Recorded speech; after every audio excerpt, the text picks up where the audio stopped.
Today's daily drawing exercise is a blanket box. Now, this small wooden box would have sat at the end of a single bed, and it would have had a nice woolen blanket folded up and put inside of it for those colder nights, probably with some mothballs in it as well. And because it's at the foot of the bed, you'll notice it's got a small amount of padding on top.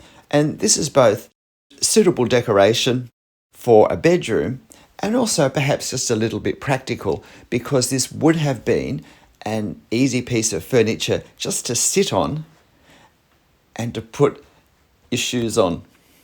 Now, I'm trying to work out the proportions of this box, because what's going to happen is I'm going to end up with framing a shape that the carving sits in.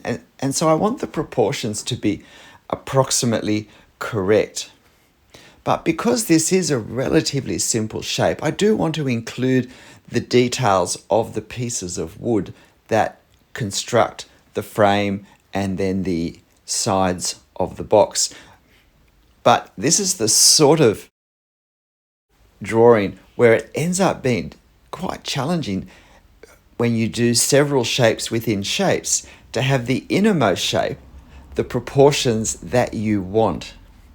And of course, in this case, the innermost shape, which I've just defined there, needs to have this decorative carving put on it. So I've actually switched from a 0.2 millimeter pen, which I'm using to draw most of this blanket box, to a 0.1, because when I did my experimental mark making sketch, where I just explored some of the lines and the pens and the marks I was going to use, I discovered that, or came to the conclusion, that using the same pen for this part resulted in the carving looking blotchy and attracting too much attention.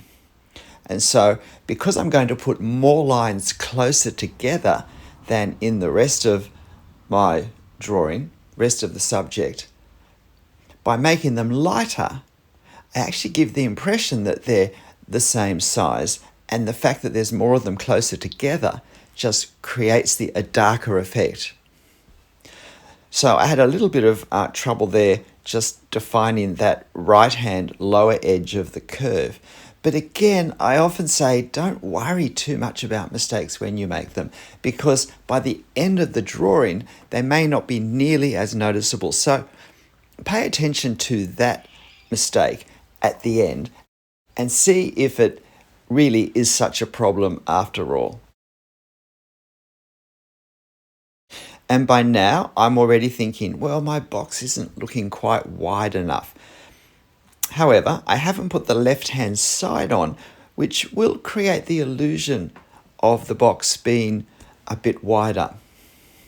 But then again, I haven't put the legs on, which will create the effect of the box being a bit longer. So look, it's going to be not quite wide enough, I suspect. And this is just the point I guess I made earlier, that as we draw a shape that we then do shape within shape within shape of, it can make it difficult to get a sense of what the proportions are. Now, notice with drawing these carvings, I draw the large shapes first. I position the leaves where they need to be, and then I do the linkages or the less important carved elements, the little dots and the twigs between them.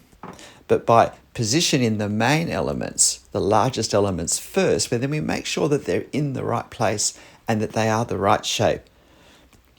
And if anything has to be distorted or left out, it's going to be lesser parts of the decoration. So having got that done, I've now got the legs to do. Now the legs actually taper in slightly. That's why I didn't draw them all the way to the ground when I was drawing the outlines of the blanket box, because I did want to try and reflect this very slight tapering.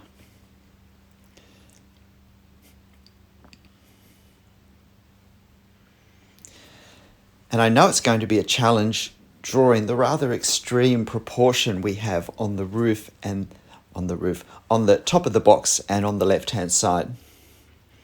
Now, the other thing to notice just now before we get to it is on top of the box with this padding, there is actually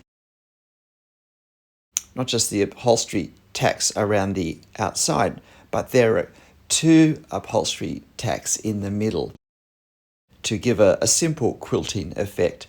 And that also has the effect of pulling down the slightly padded fabric in two parts across the middle and creating a double cross effect, which we can see because the patterning of the material also catches the light and emphasizes the effect. So we want to capture that in a very subtle way on the top of the box.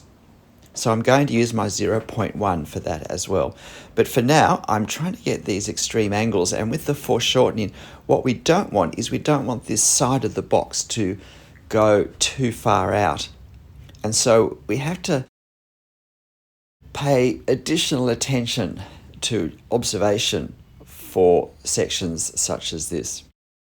And there are a lot of lines close together as well.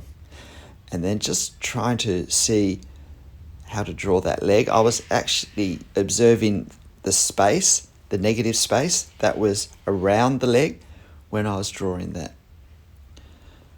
And so now, trying to get the other angle. It's a little bit hard to see whether I'm actually seeing in the top corner of this box, whether I'm seeing the wood in the actual corner or whether I'm seeing the quilted fabric. So I decided to start with this braiding, which holds the tacks, the upholstery tacks. And so I count them, and there's 1, 2, 3, 1, 2, 3, 4, 5, 1, 2, 3, 4, 5, 6, 7. So there's 7. An odd number means there's going to be a center one, which makes it a bit easier to work out. So 1 in each corner, 1 in the center. Now, of course, the center isn't the actual center, but it's the foreshortened center. So it's going to be further towards the further point than the actual center. And then I position the 2 points between the center and the two ends in the same way, with a bias of sliding them slightly further to the right in this case before I draw them, and that ends up having them look right. And it's the same with the foreshortening, except that it's more extreme for the 5 pins on the short side. So now I'm just working out very lightly with my 0 point. I've still got the 0.2. So I'm about to change it now. I'm just trying to define where that corner is. Now, you'll notice that what I'm trying to do is also work out where the center point is on the far side, because that's going to be one of the anchor points of the crosses.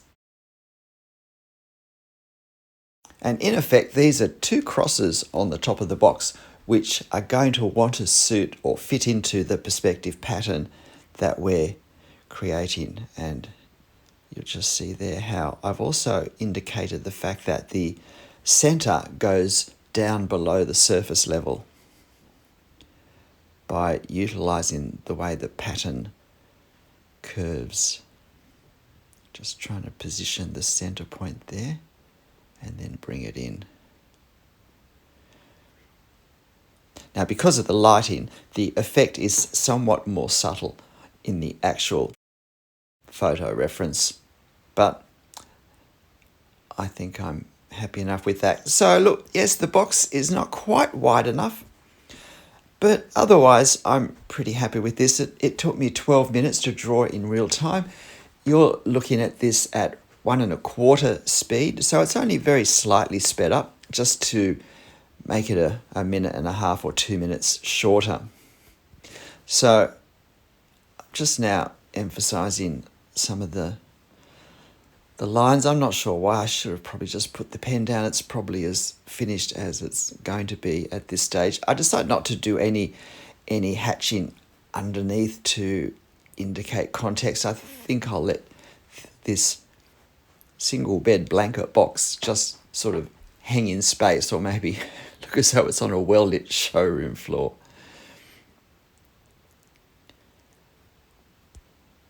This is actually a piece that one of my children picked up off the side of the road in a heap of other stuff that had been left.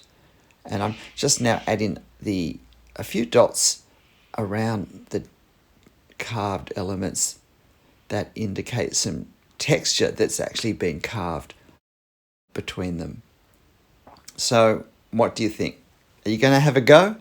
G'day, I'm Stephen Travers. Well, of course, if you want to have a go, you'll find this reference photo on my channel community page. So why not draw it from the screen, or you can screenshot it and print off a hard copy and have a go drawing it yourself. It's a simple shape, but it's not necessarily a simple diagram to draw, and that makes it a good practice exercise. So why not give this a go? But look, whatever you draw, however you draw it, make sure you have fun.